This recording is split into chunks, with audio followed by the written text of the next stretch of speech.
Ninjani? Ngiyalamukela kuhlelo lwethu Indoni Yamanzi. Sokunjalo singakayi phambili, ngicela samukele inhliziyo ezithobekileyo, inhliziyo ezinokuthula, inhliziyo ezinothando.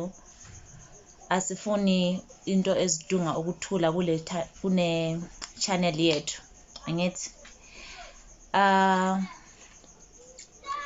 yazi kungithethe isikhathi ukuthi ngize ngiyirekhode le video ngoba angazi ukuthi ngiqale kanjani, ukuthi ngikhulume kanjani lento le ngifuna ukuyikhuluma.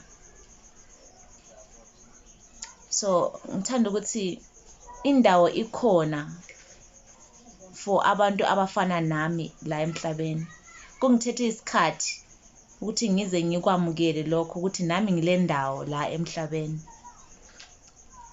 Ngiyazi ukuthi kungathi into it sounds like it's unreal ukuthi usho kanjani ukuthi ukuthethe isikhathi ukuthi uze uaccept ukuthi unendawo la emhlabeni, kodwa angazi for abanye abantu, kodwa kunabantu abafana nami abazwa kunzima ukuthi baze baphile la emhlabeni and bezinhliziyo zabo zivuma ukuba bavele bevumelekile ukuba bebekhona emhlabeni, kube kahle ukuthi baphefumule. Bakhona abantu okunzima ukuthi bavuke ekuseni aphefumule, ashone ilanga lonke aphila, kube yinto nje. I know that breathing is just a normal process ukuthi you just breathe in, you breathe out. Actually most of us we take just living for granted, but there are other people abafana nami ukuthi kukuthatha isikhathi ukuthi uze ukwamukele ukuthi unayo imvumo yokuthi uphile emhlabeni. So ngisalapho nje, sizoqhubekela phambili. Ngithemba niphilile, ngithemba lonke likahle emakhaya.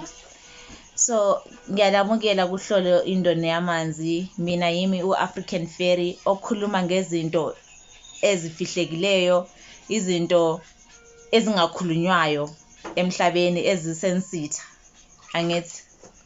So mangithi kungithethe isikhathi ukuthi ngize ngamukela ukuthi nami ngiyavunyelwa ukuthi ngiphile emhlabeni. Bekungathi bathi ngesilungu abomination, to sounded like bekungathi yinto yini abomination ngesizulu kathi? Bekungathi yinto ezilayo ukuthi mina ngiphefumule ngibe umuntu lana emhlabeni. So khonokho kwenze ukuthi kube nezinto eziningi ezifuna ukungicisha emhlabeni. Yabona ukuthi umhlaba usebenza kanjani? Lokho okukholelayo engqondweni zakho yikho okwenzakalayo emhlabeni. So uma wena uzibona ingathi awuvumelekanga ukuphila emhlabeni, kuzoba nezinto ezizofuna ukuthi zikucishe nje emhlabeni ngoba nawo awuzithembi ukuthi kumele ube khona la emhlabeni. So nakanye vele kuzoba nezinto ezifuna ukuthi ungabi khona emhlabeni ngoba nawo uzithembi ukuthi kumele ube khona emhlabeni. So angisho ukuthi kungenxa yakho ukuthi izinto ezimbi ziyenzakala ukuthi zikucime emhlabeni, ukuthi nawe ube lemqondo ocabanga ukuthi akumelanga ube khona emhlabeni. Kunendlela abantu abafana nami abakhuliswa ngakhona abakhulwa ngakhona, enza ukuthi uma umuntu sekhulile engabi lethemba lokuthi unayo imvumo yokuthi aphile emhlabeni, aphefumule emhlabeni. So lokhu kuvama ukuthi kwenza abantu bagcine becommita i-suicide or abantu bagcine bezibulala. Yikho kwenza ukuthi abantu bagcine beyenza i-suicide ngoba umuntu akanalo ithemba lokuthi uyavunyelwa ukuthi aphile emhlabeni, angithi. So ngingekho lana kule channel okungithatha isikhathi ukuthi ngize ngiphinde ngibuye futhi ngiqala ukukhuluma kabanzi ngendaba lezi esikhuluma ngazo lana kuNdoni Yamanzi. Bengizama ukuthi bengizama and futhi bengisesifundweni sokuthi ngifunde ukuzamukela mina, to accept myself ukuthi ngingubani, njalo kuchaza ukuthini ukuthi ngingubani, lezi phiwo enginazo engibize nazo lana emhlabeni zisebenza kanjani.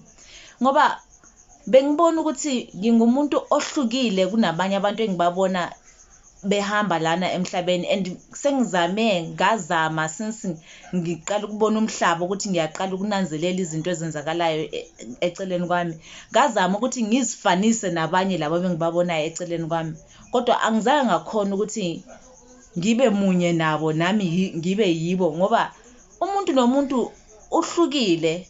Angithi sonke sihlukile, angeke ngikhona ukufana nomunye umuntu, and nami ngihlulekile ukuthi ngize ngifane nabanye abantu.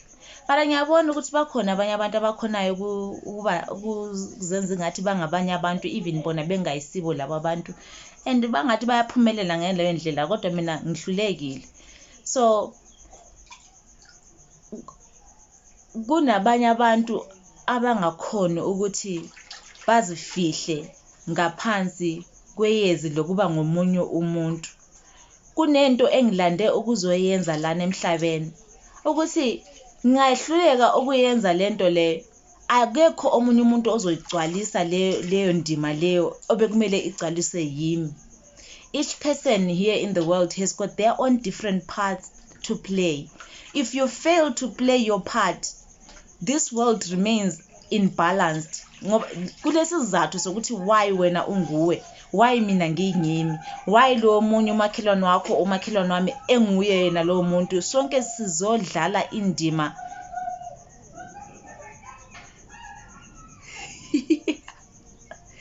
Okay, sorry, ngizwa komakhelwane mani ngezwa izinto ezingazwakali ingathi kunemsindo komakhelwane babukele imovie, so nami bese ngizwa lemsindo yemovie ngane kunomuntu okhalayo, so sizoqhubekela phambili.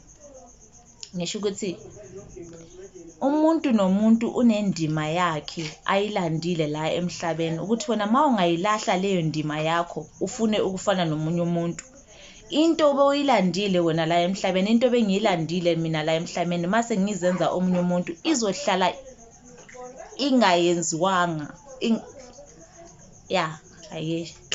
Yazi isinto lesingisi kahle kahle angazi ukuthi kumele ngikhulume nani ngengqondo. Ngiyafisa ukuthi kube ngiyafika lana ngithi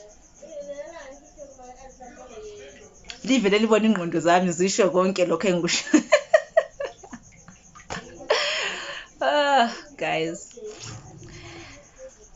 I look forward for isikhathi sokuthi ngizoza lana ngixoxelane ngathi ngihlele ekitchen ngixoxa lo mndeni wami, ngingazwa lento leyo ukuthi mangilana ngizwe ngathi sengizoyenza ispeech or ngathi ngizokhuluma into ngifuna ukukhuluma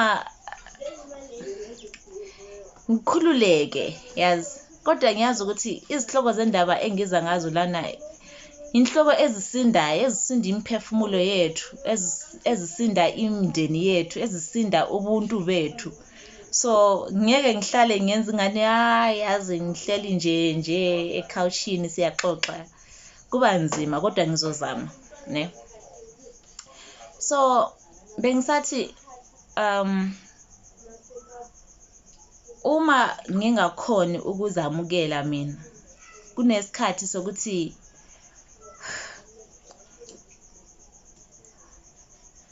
uma ngingakhoni ukuzamukela mina, ngoba ngiyasho ukuthi lokho okukholwa ingqondo zami yikhona okufezekayo ngaphambi kwami.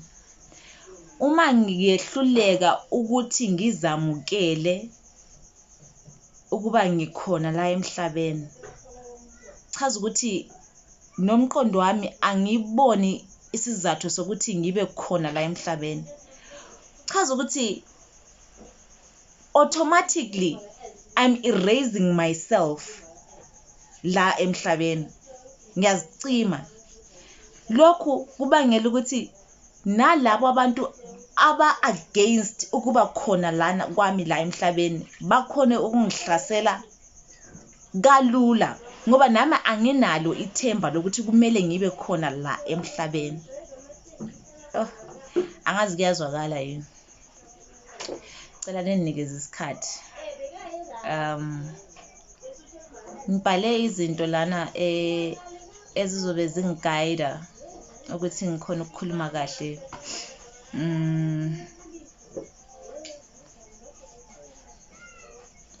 So okay, ithi ngixoxe njengoba ngixoxe la ngesami istory ngoba bengishilo ukuthi mangivula le channel last year kuba le channel le ikhuluma ngendlela yami mina engihambile ukuze ngibe lana ngatshelwa ukuthi sokuyisikhathi sokuba uvule i-channel usize abantu abahamba ngendlela ohamba ngayo, and lokho kuzongichaza ukuthi sokungifikise ezingeni lokuthi ngisho ukuthi le channel le ayisiyo yayo wonke umuntu ophilayo la emhlabeni.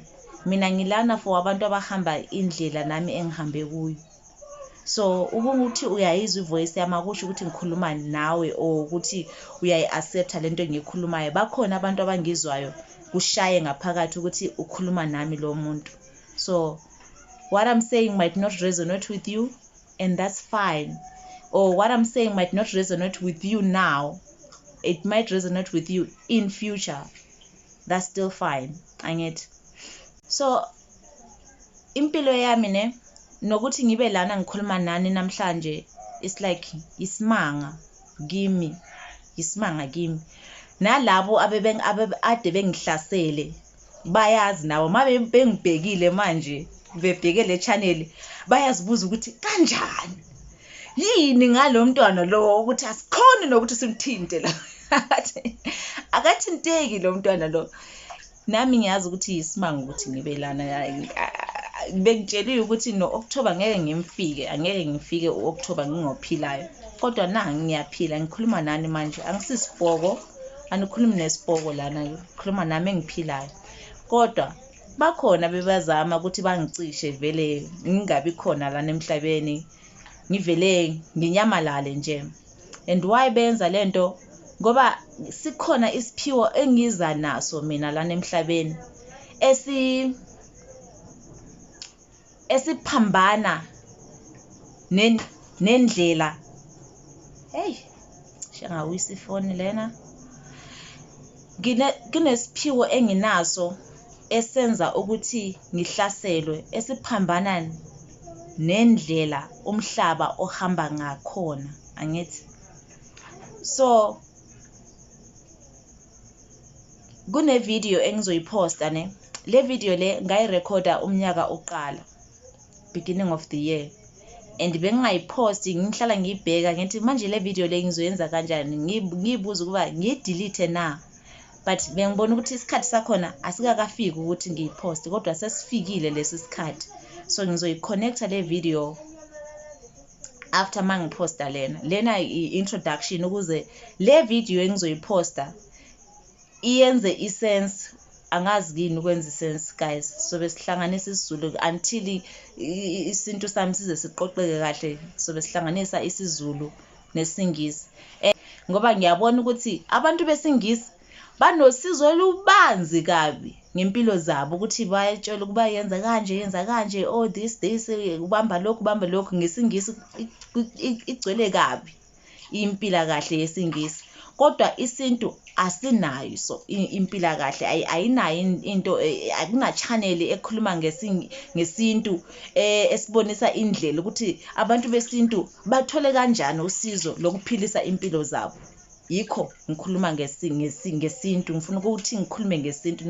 Hayi ukuthi angisazi isingisi, bengisithanda kabi isingisi, kodwa ngiyabona ukuthi no asingeke singisize ngifeze lento engifuna ukuyenza kule channel le. Ngilande abantu abansundu la kule channel, ngilande abantu besintu kule channel. Angithi. So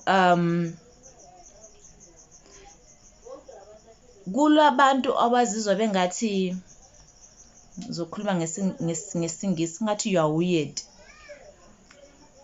Weird uchaza ukuthi ngathi awusowalana kahle ne. So ma uzizwe ngathi awusiwo walana emhlabeni, kuvame ukuthi kunento oze nayo la emhlabeni okumele uzoyifeza, and lento leyo Ngizothini ukukhanya ne there's a light kulokukhanya oza nakho okumele kuzokhanyisa ubunyama obulana emhlabeni. Angithi lonke siyazi ukuthi umhlaba lo esiphila kuwo it's a dark world. Bangaka abantu abakhalayo namanje, kuyashonwa, kuyagulwa, kunendlala, abantu bayalimazana. Nibhekile nonke le situation. Namhlanje nje angazi ngithola ama message amangaka angitshela ngabantu asebashonile. Yazi so sad, ubani sekashonile, so sad, ubani uyagula. So kunabantu abazele ukuzokhanyisa lobu bunyama obenzekayo emhlabeni. So laba bantu abaze ukuzokhanyisa lobu bunyama baza bengathi abavumelekanga ukuzophila la emhlabeni. And then kunezinto, kunabantu, angifuni ukukhuluma amagama abantu kodwa ngizothi kunamanye amandla alwa nalaba bantu abathwele ukukhanya, athunyiwe la mandla la ukuthi azocima laba bantu abaphethe abazokhanyisa lana. So mawuphethe mawuphethe ilangabi okhanya, kunento ezofuna ukulicima leli light or kuzocima lelo langabi. Angithi ithi ngime kancane. So I think kahle engizama ukusho ukuthi lapho okunokukhanya khona kukhona ofuna ukucima ukukhanya, and ukukhanya okukhona endaweni elobunyama, it's not easy ukuthi ube ukukhanya lapho okunobunyama khona. So uma uze nokukhanya kuzoba lobunyama obuningi obuzama ukuvala obuvala lokhu kukhanya ne. So kuba worse or kuba kubi kakhulu uma leli langabi or lokhu kukhanya kungazazi khona ukuba kuyikukhanya. So into ebuhlungu ngalomhlaba esiphila kuyo, or the sad thing about the world that we live in, is that laba abahamba ngobumnyama, abahamba ngendlela yaleyo mhlaba lo kuba ihamba kanjani, ukuzwisa abantu ubuhlungu, ukubulala abantu, ukugulisa abanye abantu, ukuthanda imali, ubufebe, laba bantu bayalibona ilight, bayakubona ukukhanya mabekubona. Into ebuhlungu ikuba lo ophethe ukukhanya nguyo angaboni ukuthi uphethe ukukhanya. So mina ngize lana ukuzokhuluma nalama langabi angazazi kuba angamalangabi. Ngilande ukuzokhuluma ngama light, ngokukhanya okungazazi ukuthi kuyikukhanya. And into ebuhlungu ngokukhanya ngalabo abantu abazala belokukhanya ikuba bagcina bazicima bona, ngoba babona ngathi umhlaba ubuhlungu kakhulu, umhlaba uhlaba too much ukuthi ngeke bakhone ukuphila. Ubunyama bukhulu kakhulu obudlula ukukhanya emhlabeni, bekhohle ukuthi nabo bayikukhanya ngaphakathi kwabo. So mina ngilana ukuzothi wena langabi vutha kakhulu. Okokuqala wena langabi nanzelela ukuba nguwe ukukhanya, nguwena ukukhanya. Ungakhangelela ukuthi uzokhanyiselwa ngomunye umuntu, ungakhangelela ukuthi kuzoba lokunye ukukhanya kuzokulanda wena, kuzokukhipha ebunyameni. Cha, wena ingqobe kuwe ukuthi unanzelele ukuthi nguwena ukukhanya kuqala, ukukhanya kungaphakathi kwakho. Ngoba amandla obunyama bubhejele ekuthini wena awuzazi ukuba ungubani.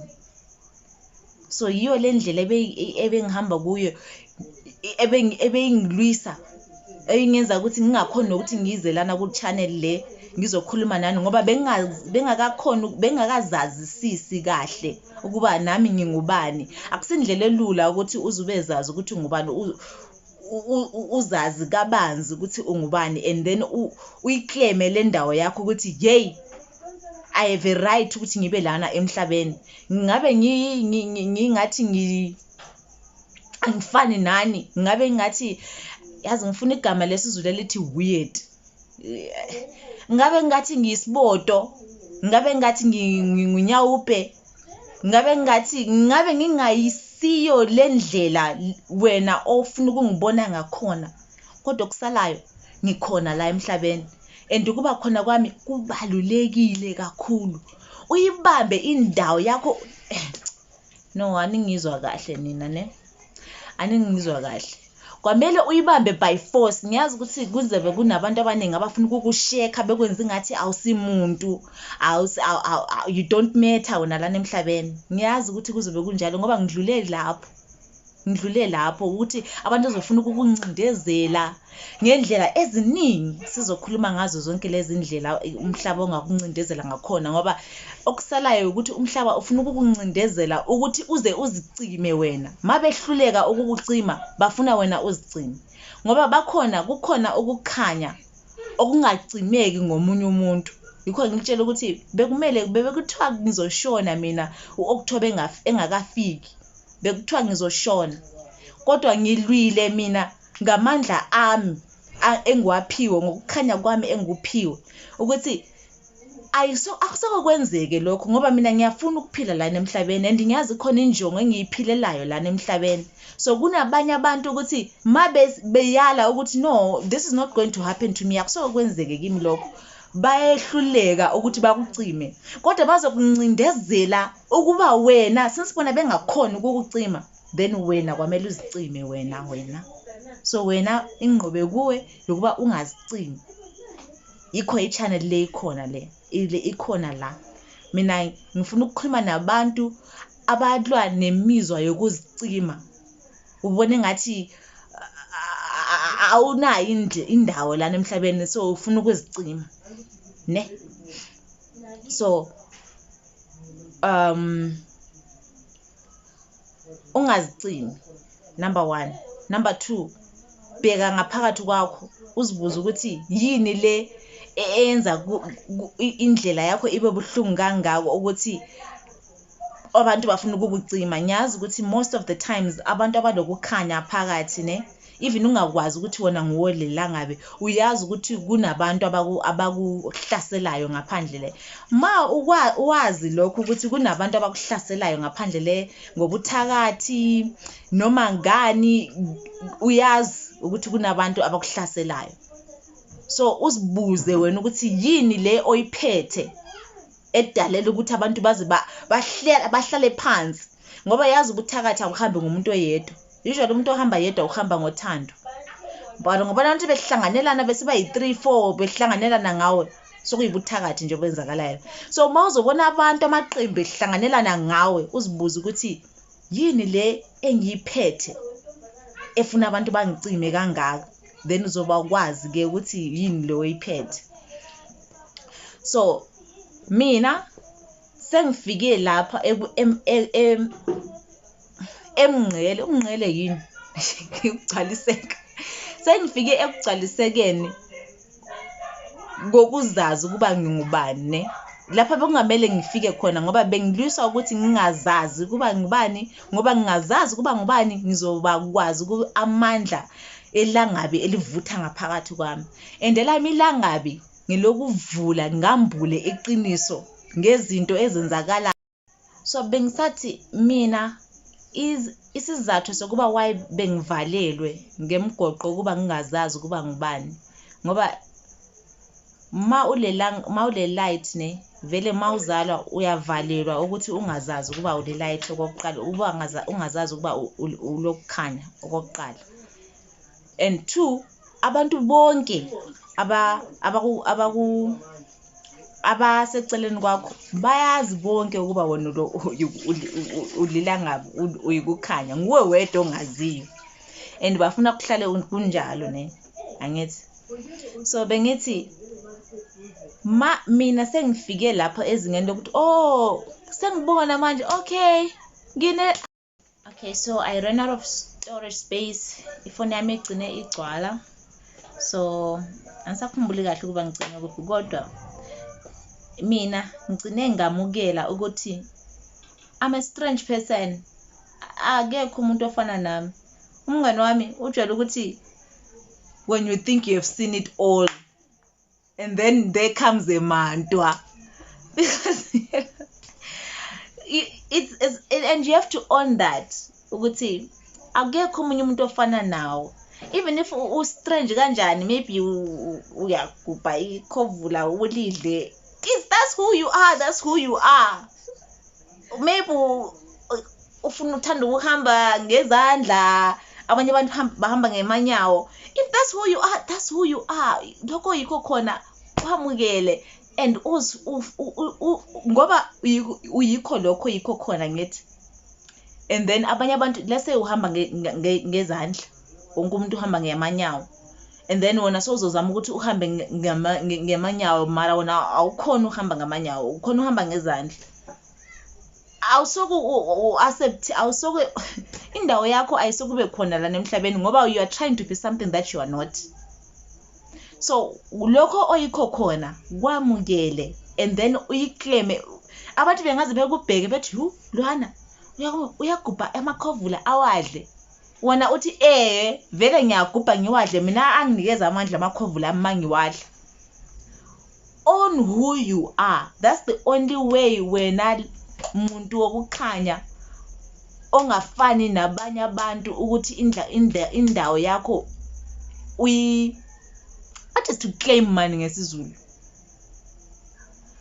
That's the only way to claim your place here in this world. Ngoba ma wena uqhubeka ufuna ukuhamba ngenyawo udalela ukuthi uhambe ngezandla, vele abantu bazobe befuna ukukucima.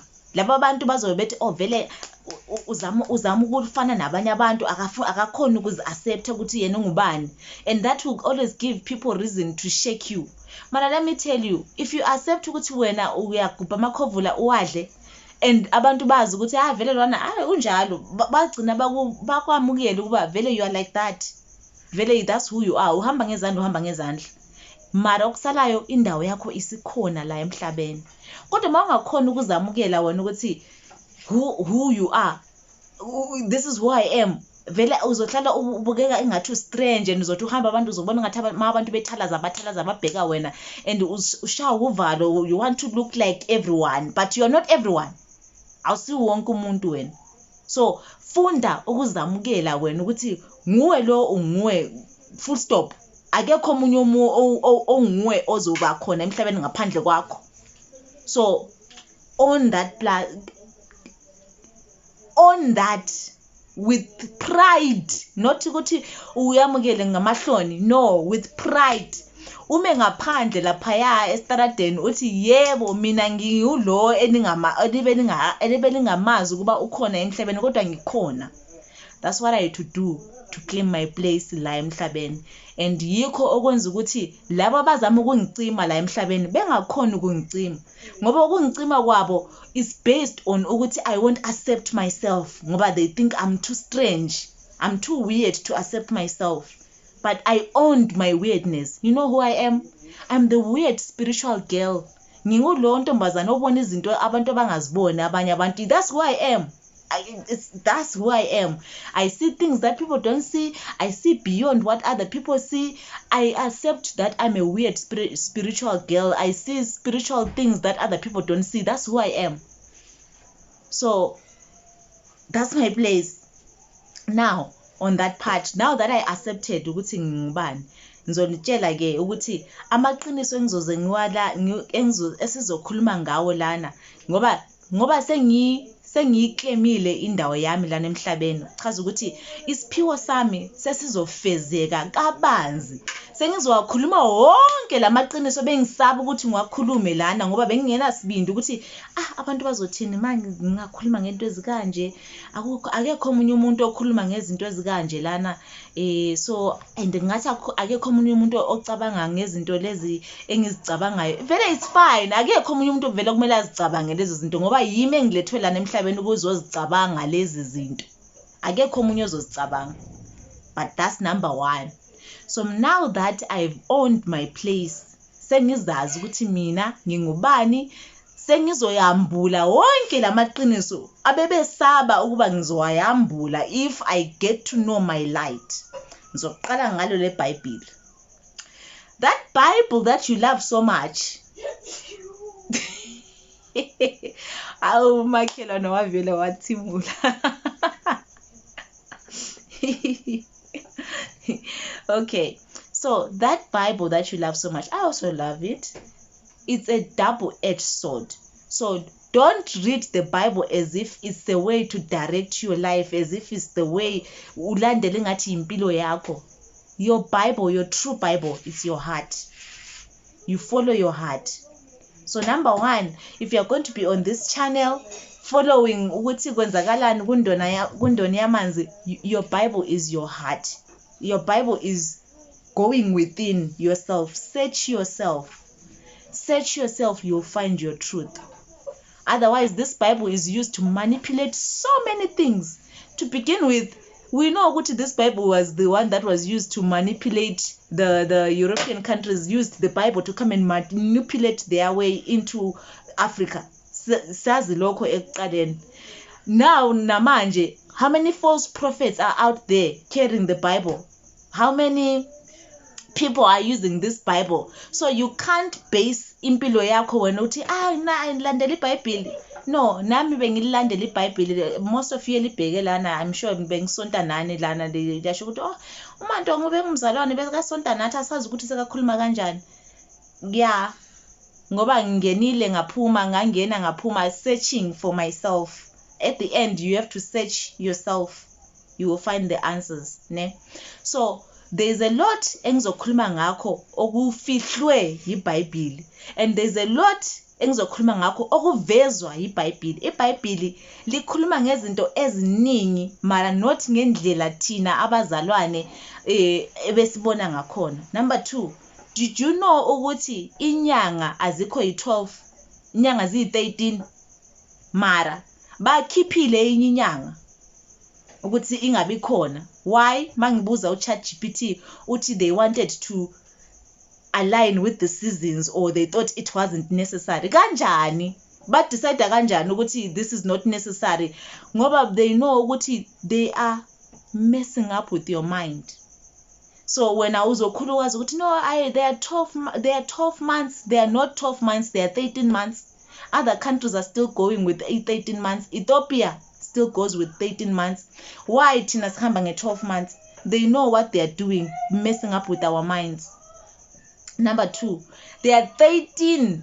Number 3. Okay, so video yami ikhathile again. I didn't have enough storage again, but siyaqhubeka phambili.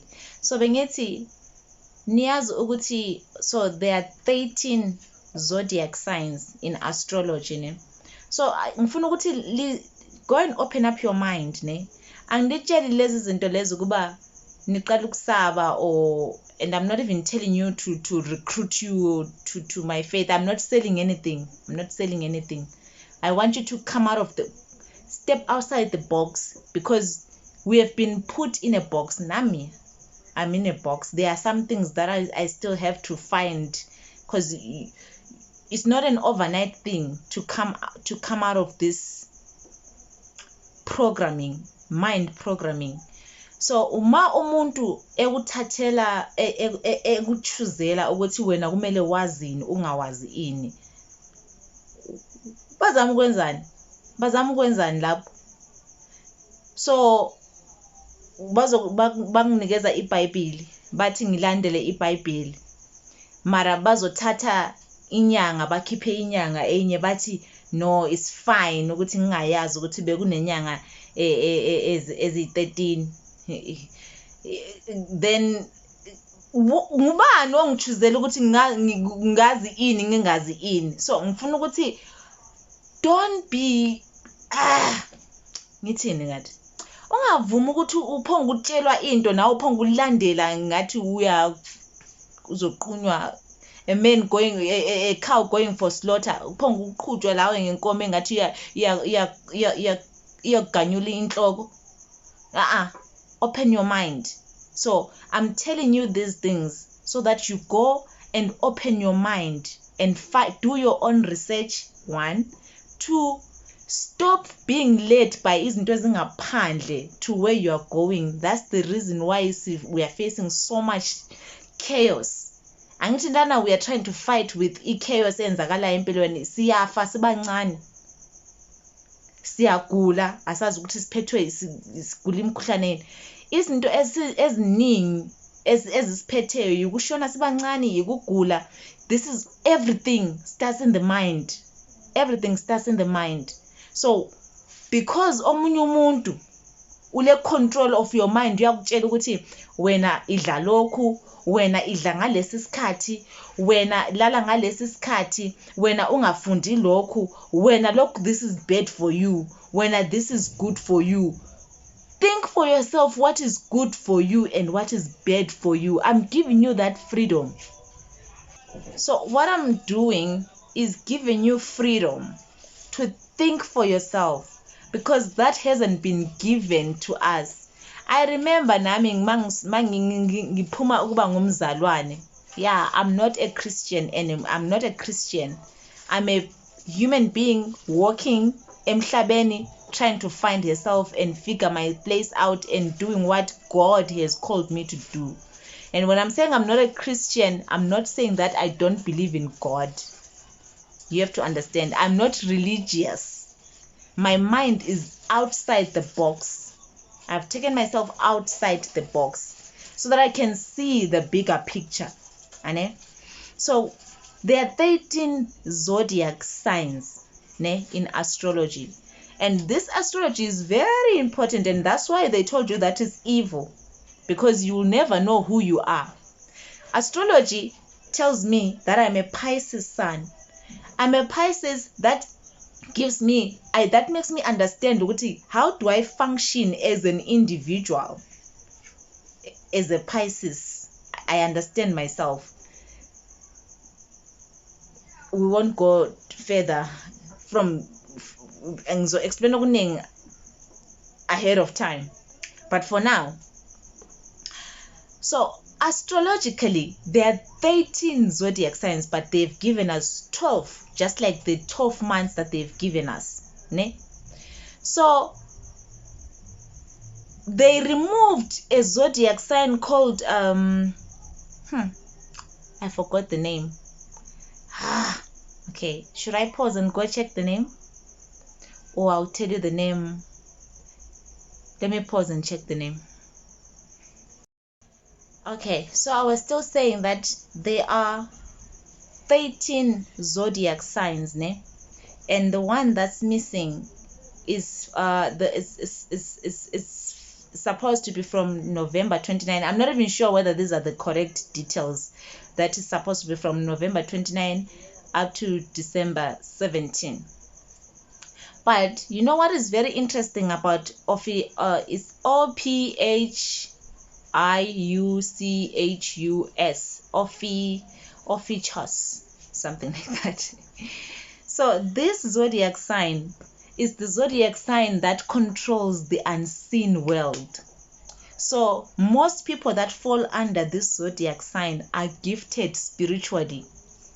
Gifted spiritually in a way that they can see beyond. They see things that are beyond what we can see.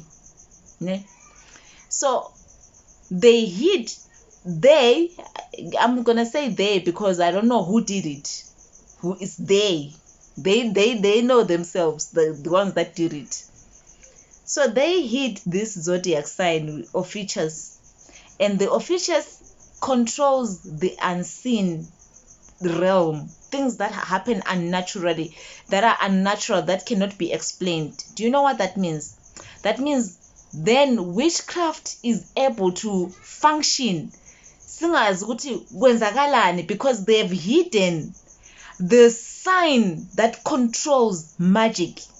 So witchcraft is not really witchcraft as in someone is doing something bad, or I don't know what people believe witchcraft is. Mabethi bangloyile bangithakathile ukuthi ubone ngathi umuntu lo mayakuthakatha wathethepha amandla la ukuthi akuthakathe kanjani.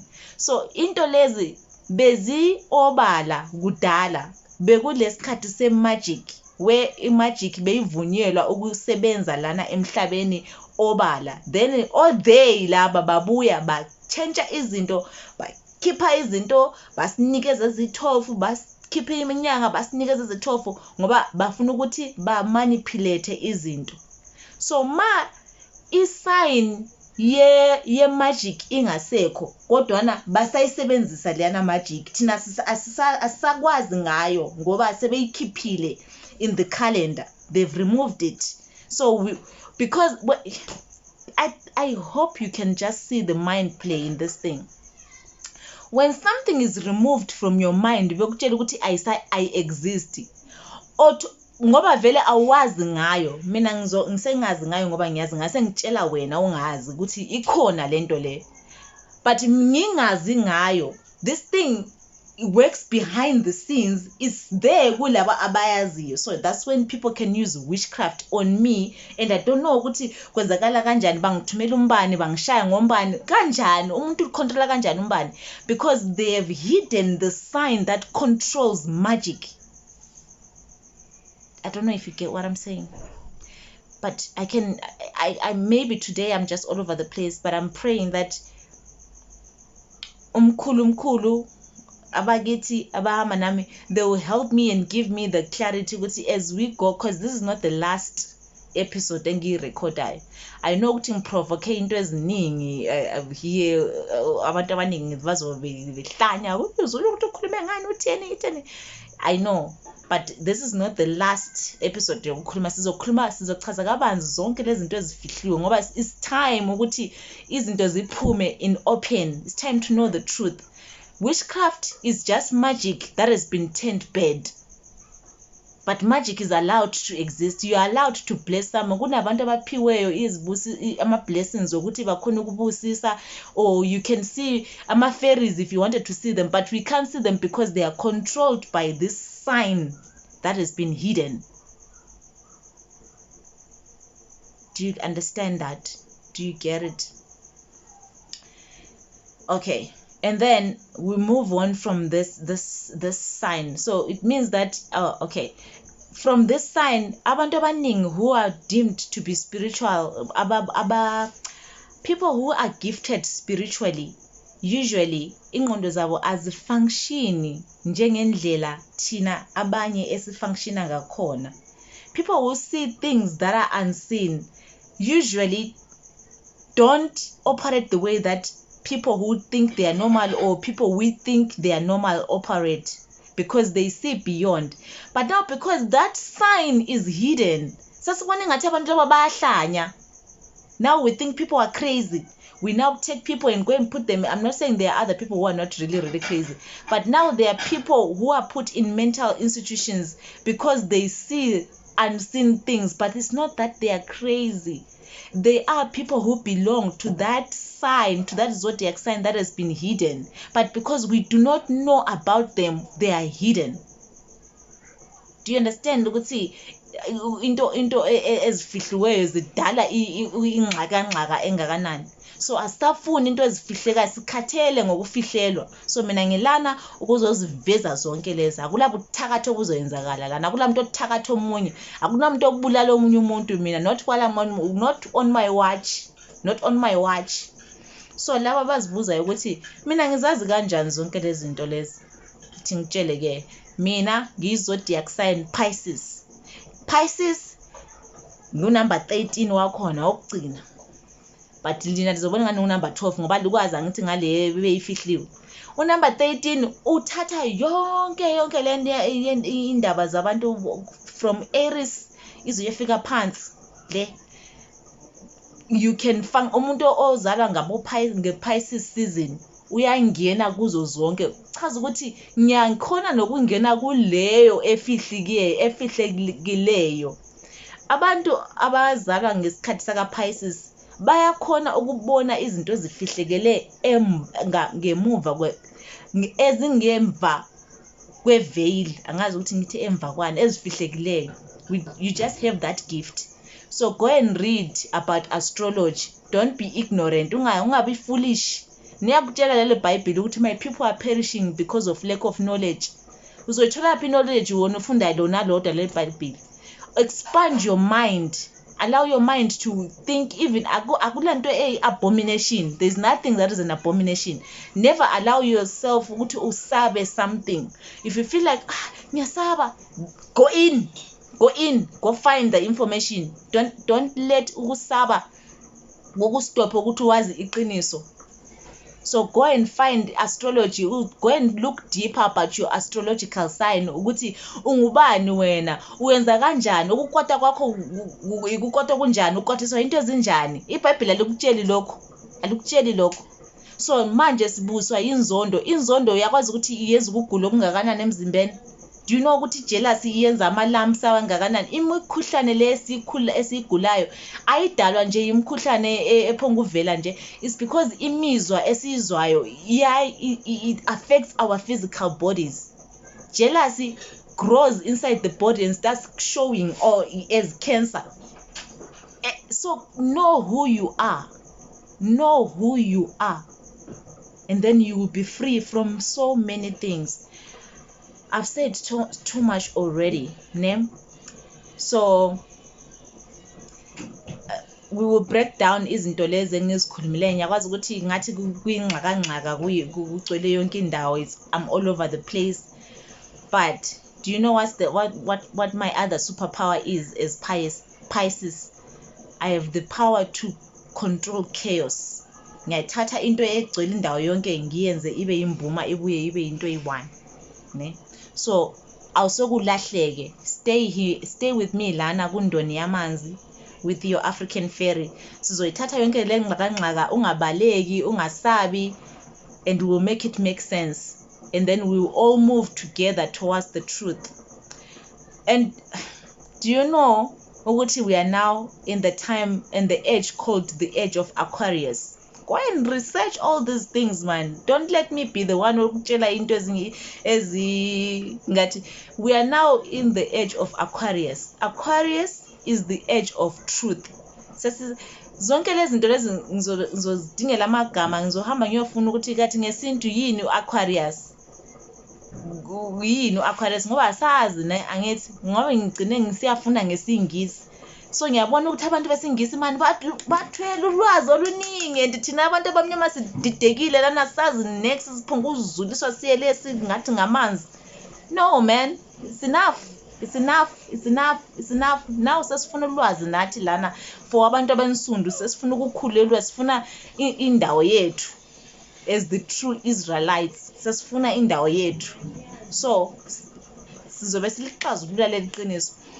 Yonke lento le ingxaka ebeyivumelekile ukuthi abantu bekhipha izinyanga bekutshela ukuthi wena ukholelwa lokhu, bekuyisikhathi saka Pisces lapho yonke inyakanyaka beyivumeleke khona ukuthi ibe khona. Kodwa manje sesiphumile ku Pisces ngoba Pisces akaqedisiseki ukuba yini okuyikho yikho ubona kunama religion 50,000. Wonke umuntu ukholelwa kwakhe izinto zakhe, nomunye la uthi lokhu yikho. Mara lana endoni yamanzi sizoyixazulula yonke le kuze kusale into eyi-one, and at the end there shall be only one truth at the end. So all this chaos that's been happening, ukuthi Buddhist, Hindu, Christianity, all that nonsense is coming to an end. Ngoba sonke we are only talking about one true God. At the end there is just one true God. At the end there is just you. At the end there is just me. So inzondo lo nayo towards me, you are just hating yourself. You are just me, I am you, we are all one. At the end we are just one. At the end there is just only one. So stay with Indoni Yamanzi. We are going to dissect all this truth that I'm talking about with your African fairy. You have to forgive me. Sometimes I get very, very passionate, but I'm not gonna apologize again. Oh guys, that time is over. If I have to be rageous, rageful, to put the message across, I will have rage. Those who want to stay will stay. If you feel like you can't stay here, then you're free to go. Like I said, the channel is not for everybody. So until the next episode, watch out for the video that I talked about which I recorded at the beginning of the year. I have my locks on that video, so don't be puzzled ukuthi kathi why posta izinto zakudala. It's because the video was not relevant at that time, but it's relevant now, so I will post it. Love and light. And love and light comes after you've confronted your shadows, after you've faced your darkness, then you can see the light and the love.